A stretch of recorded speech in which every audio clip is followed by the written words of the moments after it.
O objetivo desta aula de hoje é levar até vocês a imagem de Che Guevara. Conforme vocês sabem, a imagem de Che é mística em toda a América Latina. Na localidade onde ele foi assassinado em 1967, ergue-se atualmente uma estátua em sua homenagem. Passou a ser conhecido na região como San Ernesto de la Higuera e é cultuado como santo pela população local. O atual regime cubano ainda hoje homenageia Che Guevara. Tal contribui para a imagem positiva do regime socialista junto à sociedade. Vejamos então um pouco da história, da biografia desta figura tão mística e tão admirada pelo mundo todo, principalmente aqui na América Latina. Ernesto Guevara de la Serna nasceu a 14 de junho de 1928 em Rosário, importante cidade industrial argentina ao norte de Buenos Aires. Ernesto tinha 2 anos quando sofreu o primeiro ataque de asma. Foi assim que em 1932, Ernesto, com 4 anos, a família mudou-se para a região de Córdoba, no centro da Argentina, que na altura não era ainda a zona industrial que hoje é. A sua educação primária, devido à asma, foi-lhe dada pela mãe. Em 1914, contava Ernesto com 12 anos. A família então mudou-se para a cidade de Córdoba. Por volta dos 12 ou 13 anos, lia frequentemente. A família dele possuía uma vasta biblioteca, cerca de 3.000 volumes. Sabe-se que Ernesto leu Júlio Verne, Alexandre Dumas, Baudelaire, Neruda e Freud aos 15 anos de idade. Em 1944, os negócios da família iam mal. Em consequência, Ernesto empregou-se como funcionário da Câmara de uma vilazinha nos arredores de Córdoba, mas não parou com os estudos. Em 1946, os Guevara mudaram-se para Buenos Aires e Ernesto ingressou na universidade. Na capital, Ernesto empregou-se outra vez como funcionário municipal e mais tarde numa tipografia, continuando o curso de medicina que então ele fazia. Houve um período durante o qual Guevara trabalhou ainda graciosamente no Instituto de Pesquisas Alérgicas. Nesse ano de 1946, foi chamado ao serviço militar. Ironia, recusaram-no por inaptidão física. Depois da Segunda Guerra Mundial, com a vitória das democracias, a oposição a Juan Domingo Perón ganhou novo ânimo. Os estudantes constituíram a sua camada mais aguerrida. Guevara participou dessas lutas. Com os anos, a vocação de viajar de Ernesto não deixou de crescer. Fez uma viagem começada de bicicleta, terminada a pé, pelas províncias argentinas. E em 1951, ainda não tinha terminado a formatura em medicina. Iniciou com Alberto Granado uma grande viagem pelo continente na velha moto do companheiro, conhecida pelo nome de La Poderosa. Nessa viagem, Guevara começa então a ver a América Latina como uma única entidade econômica e cultural. Visita minas de cobre, povoações indígenas e leprosários, interagindo com a população, especialmente os mais humildes. De volta à Argentina, em 1953, acaba os estudos de medicina e passa a se dedicar à política. Guevara atuou como repórter fotográfico em uma carreira de êxito. Cobriu o Pan-Americano em 1953 para uma agência de notícias argentina no México. Em julho de 1953, inicia sua segunda viagem pela América Latina. Nessa oportunidade, visita Bolívia, Peru, Equador, Colômbia, Panamá, Costa Rica, El Salvador e Guatemala. Foi por causa da visão de tanta miséria e impotência e das lutas e sofrimentos que presenciou em suas viagens que o jovem médico Ernesto Guevara concluiu que a única maneira de acabar com todas as desigualdades sociais era promovendo mudanças drásticas. No final desta viagem, Ernesto voltou à Argentina com o objetivo de terminar o curso de medicina. Em sua passagem pela Guatemala, aonde chegou em dezembro de 1953, que presencia a luta do recém-eleito presidente Jacob Guzmán, liderando um governo de cunho popular, na tentativa de realizar reformas de base, eliminar o latifúndio e diminuir as desigualdades sociais. O governo americano se opunha a Jacob e, através da CIA, coordenou várias ações, incluindo o apoio a grupos paramilitares contra o governo eleito da Guatemala por não se alinhar às suas políticas para a América Latina. Por aí nós podemos ver os Estados Unidos interferindo em toda a América Latina, através da CIA.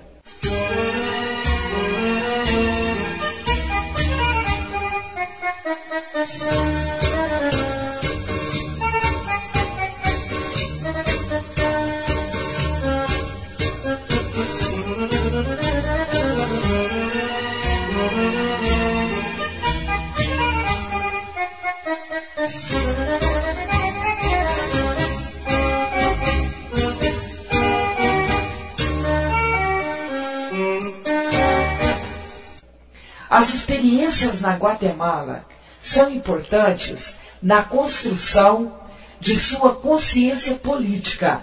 Lá, Che Guevara se autodefine um revolucionário e se posiciona contra o imperialismo americano. Nesse meio tempo, Che conhece Hilda, com quem se casa e de cuja união nasce sua primeira filha, Hildita. Vejamos um pouco da militância e guerrilha do Che Guevara. Em 1954, no México, através de Nico López, um amigo das lutas na Guatemala, ele conhece Raul Castro, que logo o apresentaria a seu irmão mais velho, Fidel Castro.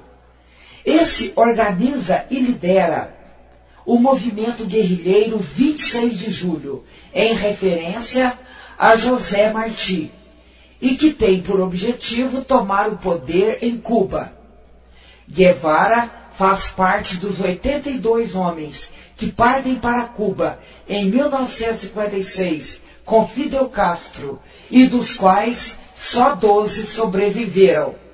É durante esse ataque que Che, o médico do grupo, larga a maleta médica por uma caixa de munição de um companheiro abatido.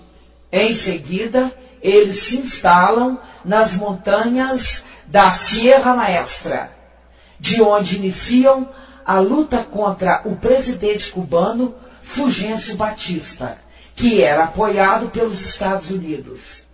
Os rebeldes lentamente se fortalecem com a ajuda da União Soviética, aumentando seu armamento e angariando o apoio e o recrutamento de muitos camponeses, intelectuais e trabalhadores urbanos.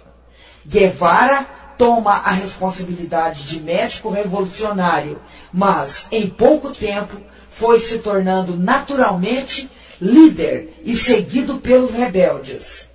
Após a vitória dos revolucionários, Em 1959, Batista exila-se em São Domingos e instaura-se o regime comunista em Cuba, comandado por Fidel Castro. Guevara, então, braço direito de Fidel, torna-se um dos principais dirigentes do novo Estado cubano, embaixador, presidente do Banco Nacional, ministro da Indústria.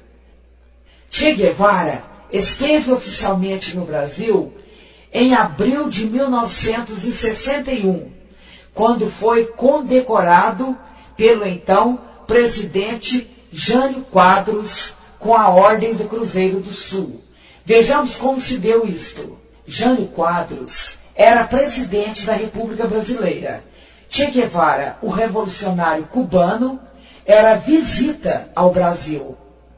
O encontro dos dois aconteceu em Brasília e a foto que vocês estão vendo, que poderia ser uma foto de rotina de palácio, é apontada hoje como a documentação do instante exato em que começou a grande reação das forças conservadoras contra o encaminhamento da política externa do Brasil. Essa reação terminou com a deposição do presidente João Goulart, substituto e continuador da orientação do presidente Jânio Quadros. A foto é do ato em que Che Guevara recebeu do governo brasileiro a Ordem do Cruzeiro do Sul. O tempo passou e o Marechal Humberto Castelo Branco, eleito presidente da República, resolveu levar a ação da chamada Revolução de Abril até as consequências finais de revisão das condecorações concedidas pelo governo. E Che Guevara, membro de uma ditadura com a qual o Brasil rompera relações diplomáticas, estava destacadamente na lista dos caçados. O novo presidente baixou decreto, retirando-lhe a honraria recebida das mãos e pela vontade de Jânio Quadros. Não houve foto desse outro ato, também histórico, pelo qual a mais alta administração pública nacional marcou o acertar passo da diplomacia brasileira, mas Che Guevara perdeu a medalha. Eu gostaria que vocês analisassem esta situação como uma intromissão dos Estados Unidos na política brasileira.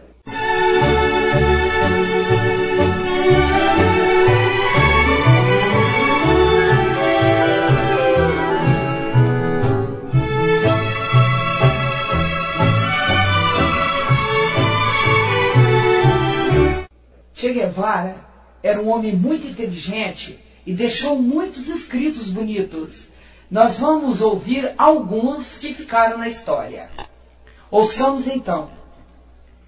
Acima de tudo, procurem sentir no mais profundo de vocês qualquer injustiça cometida contra qualquer pessoa em qualquer parte do mundo.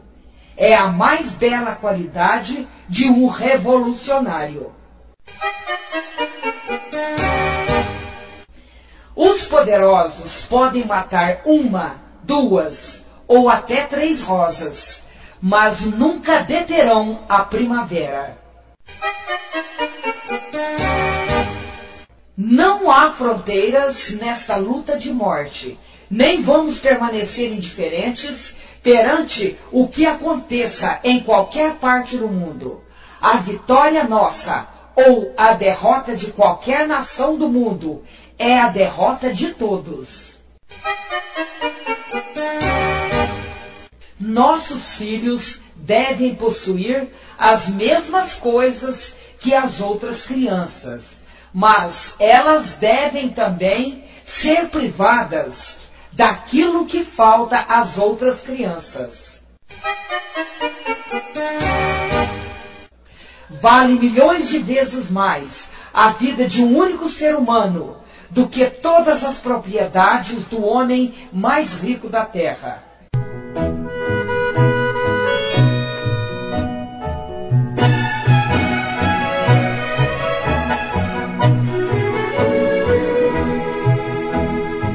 verdadeiro revolucionário é guiado por grandes sentimentos de generosidade. É impossível imaginar um revolucionário autêntico sem esta qualidade.